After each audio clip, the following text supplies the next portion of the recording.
Now, the actual reality is that when the children leave, they're doing really well. They come to us, they're pale, their eyes are dark, and they've got that pallid look of those children that are in cults, you know, that horrible brainwashed look that so many of you know.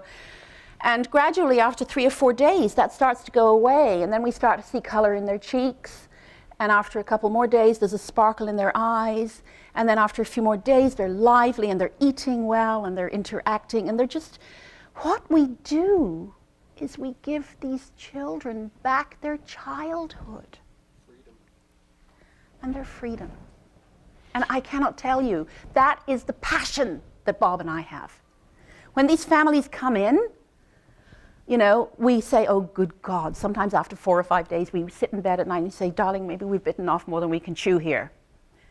And then somehow that miracle moment happens, and you see the child's soul come to life. And I'm not talking about little children. We get children sent to us by courts up to the age of 17 and a half. 17 and a half. Don't let anybody tell you it's too late when they're teenagers. It's baloney. We've had some of the best results with teenagers, yes. Failure is the opposite, and mixed results, guess what? That's somewhere in the middle. In our history, we have had cases both at Rachel House, and there was a time when we went out to the family's environment in order to run our programs. If you look at all of this through the end of 2008, using these measures that I described to you, we feel that we succeeded 80% of the time with parents, 68% of the time with children. However, when you look at the results when they come to Rachel House. And we now only do Rachel House. We will very, very rarely be convinced that we need to go. We went to the last one, I think, was in Alaska, and the one before that was in Puerto Rico, that we actually went to the site. But it really does help to take the children out of their environment, out of the toxic environment, and bring them to a beautiful, clean, healthy, wonderful environment in the heart of Texas.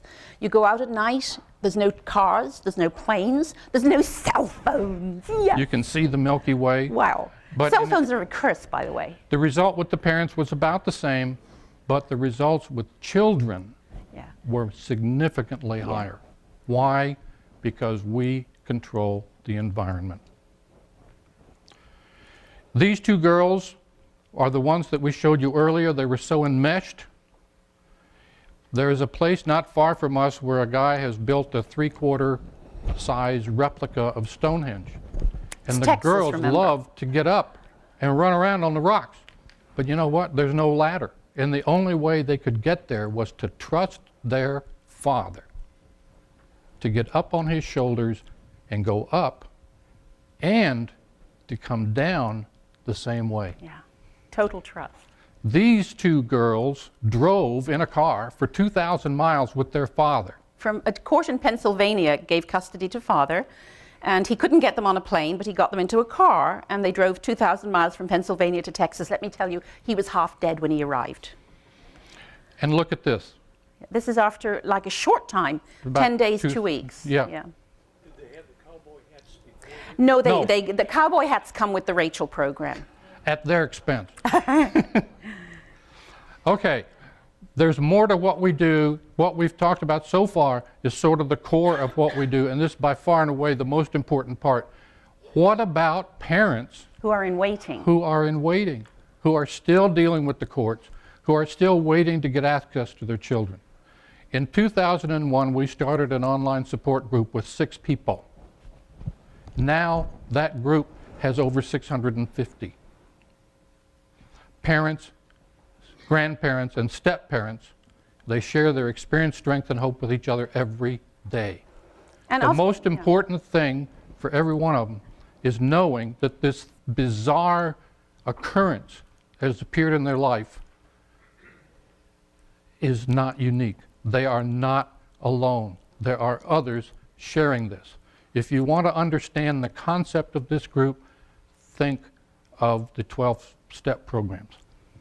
But what we've created is a safe cyber community, because when we started Rachel Foundation in 2000, we were just so inundated with phone calls from parents looking for hand-holding and help and guidance. And we said, you know, we've got a mission here. If we don't focus on our mission and keep our focus, we're going to get swamped and we're going to dilute what we do, and we will lose the passion for what we do.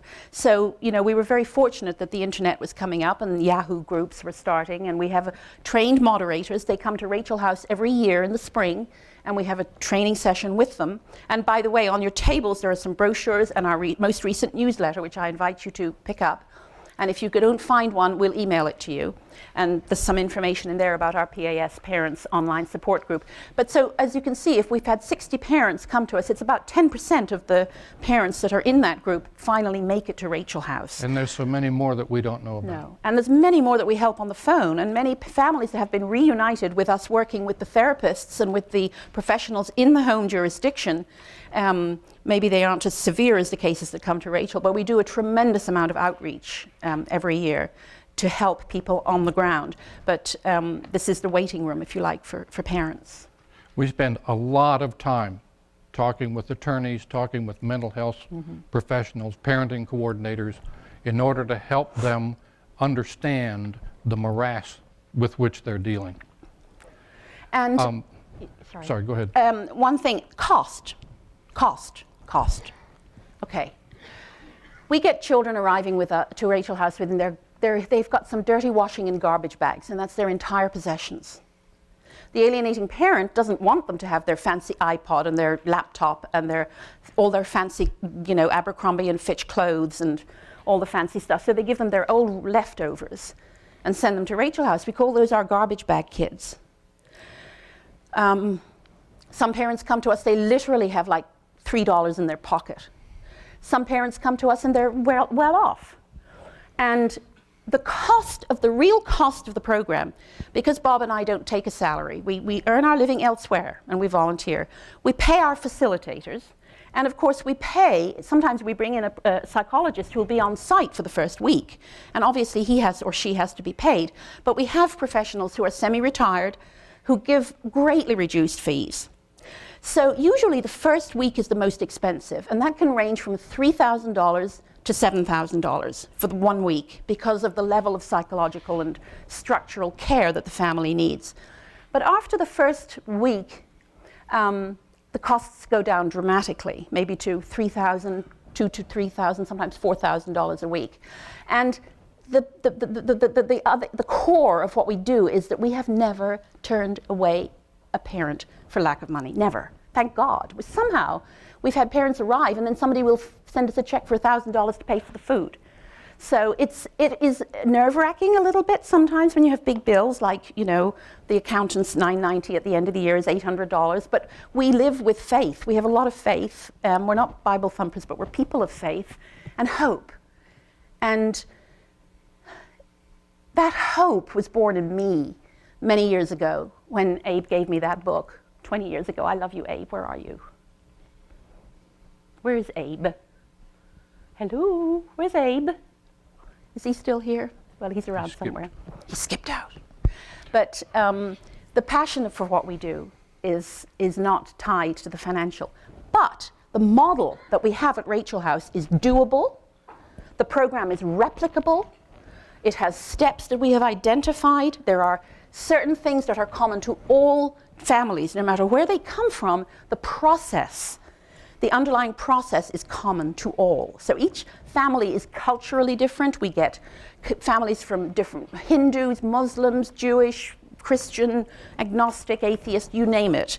You know, rich people, poor people, in-between people. But the core of what we do is replicable. And a Rachel House, it takes house parents. It takes not a whole lot of money to run a Rachel House. If you have a retired couple, for example, or retired professionals. I mean, Bob's retired. I'm not going to ever retire, but I don't think. Or maybe I'm trying to retire. But and we have these volunteers who come in and help us with things like cleaning and doing the gardening and that sort of thing sometimes. And then we have these facilitators who work for a reasonable amount of money. So what we do doesn't have to be mind-blowingly expensive. If it's well constructed, it would really help if you have a sustaining grant from a foundation, but you can do it on, say, $50,000 or $60,000 a year as core funding. And then, you know, each program pays for itself after that. So what we've developed is a replicable model. And, you know, 10 years ago when we started this in Washington, D.C., we really didn't know what we were getting into. But I stand before you tonight, 10 years later, we have the longest lasting program. All the other programs have copied us, by the way. Bless their hearts, I like them, but they copy us. And, but it works. We started late, so I believe we have a few minutes left. We'd like to entertain questions if we can.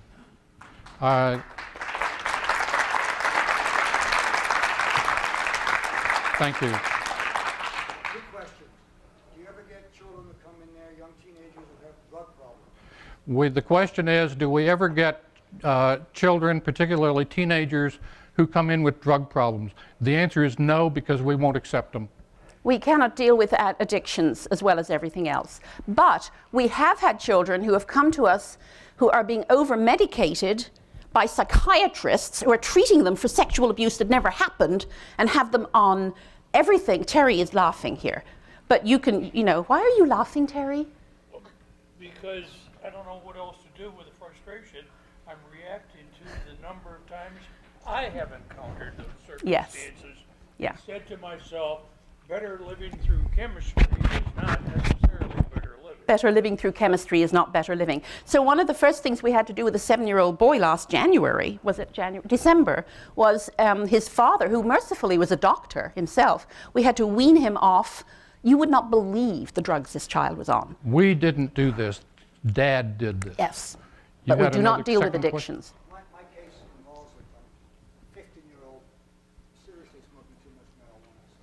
So the second question doesn't. Thank you. You were next, But you ma'am. can still come and talk to us. The marijuana may be a manifestation, and maybe if the child is in a healthy environment, the need to smoke marijuana may diminish. So, you know, there. Well, no, we'll talk to you afterwards. Sir. No, wait a minute, wait a minute. Oh, I'm sorry, Bob, he's in She charge. was second. Ma'am? How do you handle a situation if you have teenagers or adolescents that are so severely addicted that they refuse to go to a program? And when I say refuse, I mean running and police assistance. How do you get them to get to this type of program? The question was, what do we do with again, teenagers who say, not no, but hell no, we're not going. This happens often, often. One of the things that we suggest to people is that they get an escort. We sort of work out on a case-by-case basis the mechanics of how this might work. But just to give you an example, we had a case in California years ago in which somebody from law enforcement actually went with the kids to the airport. They pitched a fit just like you described. And the law enforcement took them aside and say, now look, sweetie, you're going to get on that airplane. Now, you can do it one of two ways. You can hold daddy's hand and walk through the door, or you can wear my handcuffs and I'll take you through the door. Which is it going to be? And again, it's been our experience that once they get past that initial moment in sort of a broad sense, some of that resistance starts to diminish. But they can come and be very sullen. Mm-hmm. But you know, it's like a spell. I swear it is like a spell. You break the spell. Let me tell you about a case in Phoenix, Arizona, a couple of summers ago. We had that situation. We had a 17-and-a-half-year-old boy who weighed twice as much as his dad, who was a little, tiny little guy. And the girl was 14. So the judge orders the mother to bring them to the courtroom, and the children say, no, we're not going. We're not going to Rachel House. We're not getting in the car with him, this abuser, this, like, you know. And so the judge said, well, you know, guys, she called the court officers, and they took them down to the clink. They put them in the cells in the bottom of the courthouse. About 2 hours later, About 2 hours later, they allowed us, maybe we'll go. Maybe we'll just go, you know, better than sitting in a cell. So, but you've got to have a judge who understands that you've got to get through this. And the children were not traumatized by it. They were sullen, they were sulky, they were brats when they arrived. I'm sorry, very unclinical, very bad word to use, but they were brats. They were entitled brats. But they were beautiful children. They were beautiful souls underneath, once you break the spell. Read The Snow Queen. Gerda, the Snow Queen. You've got to read The Snow Queen, and you'll see what I'm talking about. Yes, sir. It can be done, ma'am. This poor guy's waiting. Do you have any insurance companies Ha! through the work plans right now paying? No. What happened to your failures, and can your failures come back for a second go? Okay. First of all, we can't even get liability insurance because the work that we do is considered so lunatic that nobody will insure us. So if we go into court, the first question the attorneys ask us is, do you have liability insurance? And we say no, and they leave us alone. So it's a blessing in disguise. Insurance companies do not pay for the program. Now, gradually, as our efforts become mainstream, it may be that we may be able to bill Medicaid or Medicare or one of the, insurances, but we're not there yet. It may happen, but even then, I mean, Medicaid in the States pays $50 an hour for counseling. We're doing it 24/7. How can you ever pay? They're not going to pay. They allow for 6 sessions or 12 sessions. So it might pay a small portion, but it certainly won't pay for the food, the keep the lights on, the rent, the mortgage, everything else. It's not going to pay for the cost of running Rachel. There was a this case. Poor man is next. He's been waiting for I know. ages. He's number 4. Good. There was a case years ago in which this was a case of abduction.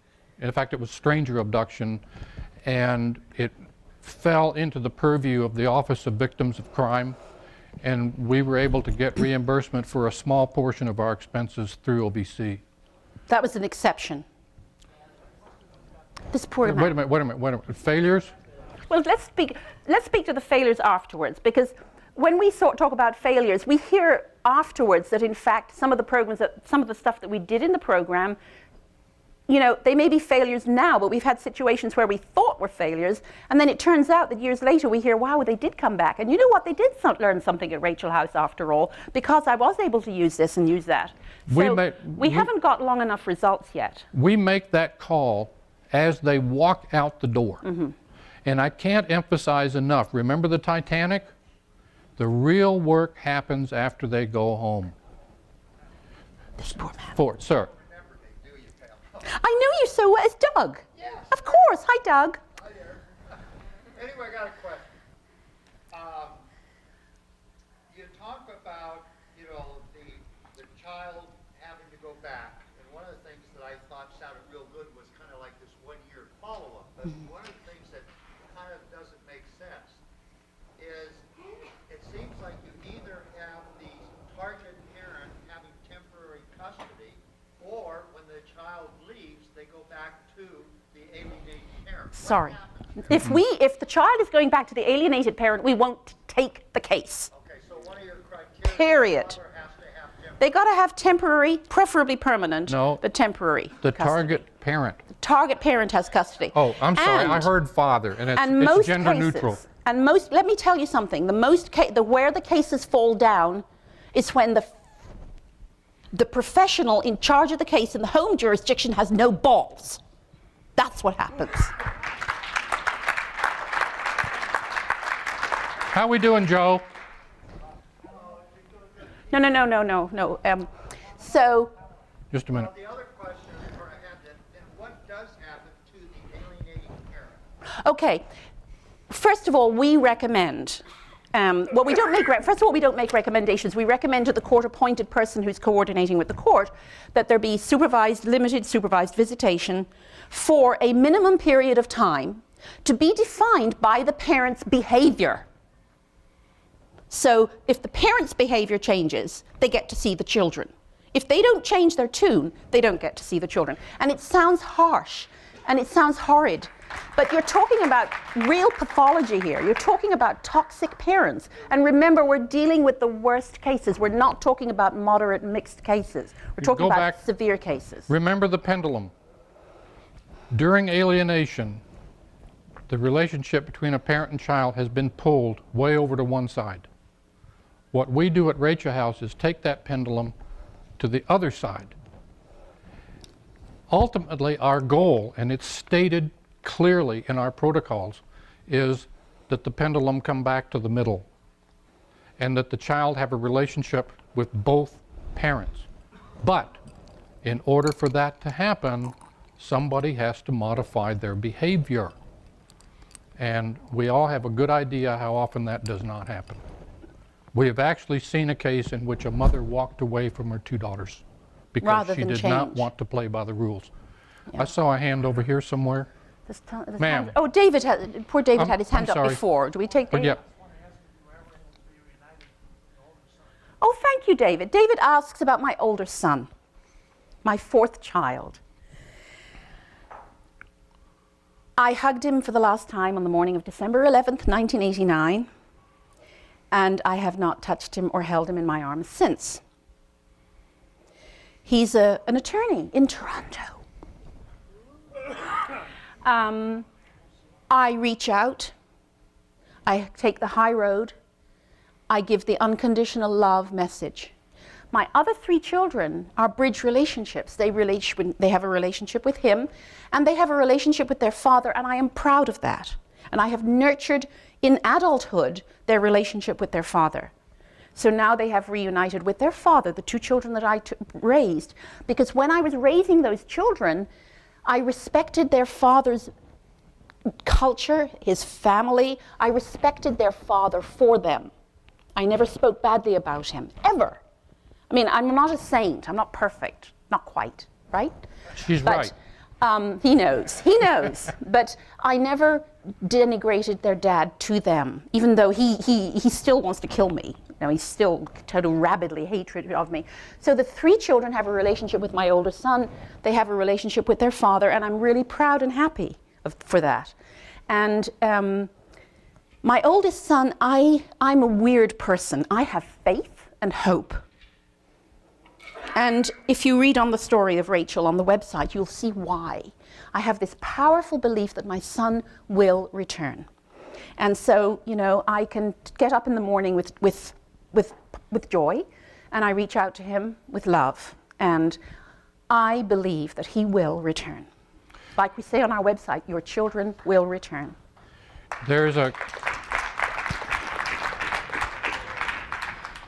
We've got a large number of parents here this morning. Let me tell you a true story. I witnessed the rebuilding of the relationship between Pamela and her older daughter, understanding that she had grieved for the loss of the child. These two started from scratch and rebuilt a relationship as adults.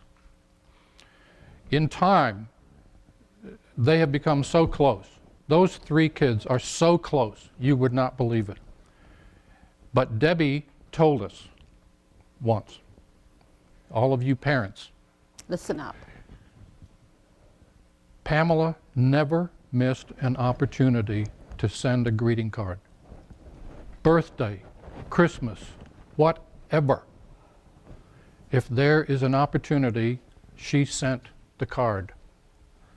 Dad picked up the mail, and he threw all those cards in the trash. Save one. One day, Debbie got to the mail before Dad, and there was a card in that day's mail from Mom. Debbie read the card. She treasured that card. She tried to think of where she could put the card that Dad wouldn't even think to look. She put it under her underwear in her dresser drawer. She told us later that when she made the call one Mother's Day, said, "Hi, Mom," what gave her the courage to do that was that one card. She knew because of that one card that Pamela loved her unconditionally. Send the cards. Don't expect anything in return. One more, ma'am. Joe, how we doing? Anything else? Ma'am.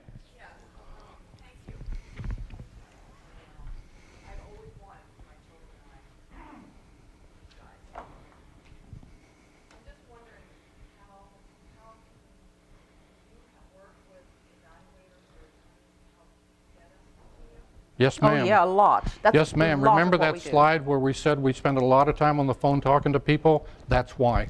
And we have a network of people that we work with, you know, attorneys, helping attorneys. You know, if we have an attorney in New Jersey or New York, recently we had a case, a landmark case in New York that came to us. It was the first case in New York State that came to Rachel House, and they changed custody because of alienation. It was in all the papers. But we had referred that lawyer to another lawyer that we had testified in where they didn't come, and the appeals court turned it down. So we do a lot of networking. And Amy Baker is really good at networking. And networking is so, Joe Goldberg, networking is very important. Ma'am. Email us and we'll send it to you. The question was that she asked us for the name of the case, and we'd rather do that privately. Oh, yeah. The question is, have we ever worked with adult children? Absolutely, yes. We've had a 23-year-old reunited with his father in our backyard. In Maryland, that was. So the child has to agree at that. The child If has they- to agree, yes. If minors come with a target parent, we require some documentation that that parent has the legal authority to be there. Why? Because we do not act in loco parentis. And in fact, we're expecting a case in the next couple of weeks of an 18-year-old girl and her mother. And that's absolutely. If the case involves a parent and an emancipated child, we want signature on the line that both parties agree to come. Sir, last question. Yeah, I'm a high school graduate, so this is a little embarrassing, but how did you get different numbers for success rates of the parents than the kids? Like 80% parent and 79%. You know, we talked about working with parents and children both. The children, if you look at the numbers, the children respond sometimes better than do their parents. And because we work with both sides of that, we evaluate both sides. So what happens is sometimes the kids get it, you know, but the parent is, case in point, we have had, in this case I will say dads, come who are very, very concerned about their professional life. We had this And poor with schmuck good reason. who came to Rachel House with not one cell phone, not 2 cell phones, 3 cell phones. 3 cell phones. Guess what? They don't work. Yes! We do, and we ask him to evaluate us when we leave, and he said, you know, what could we do? First on his list, get better cell phone reception. And we said, no way, Jose. Okay. He was, his well-meaning enmeshment with his work actually got in the way. Yeah. And the message that we tried to convey to him, more or less successfully, is beating that... him over the head with a baseball bat, virtually. Yeah, and in Vietnam, we used to say that the Vietnamese were very kind people and they would do whatever you want, but sometimes you have to get their attention. And what that meant sometimes was a Vietnamese lieutenant, not us, Vietnamese lieutenant wrapping somebody up the side of the head with the butt end of an M16 in order to get their attention. If this dad is going to have a meaningful relationship with these children, he must, absolutely must, learn to set some boundaries. Now I'm at work. Now I'm dad. He didn't get it. So he's mixed. We report him as mixed. Child ready to come to father and father not necessarily come. Well, It can happen. Sometimes the children get it more quickly than the parents. Yeah, yeah. Okay, we need He'll to come wrap it up. around. We'll wrap it up, and if you have more questions, we'll be here tomorrow. And thank you very much. Thank you much.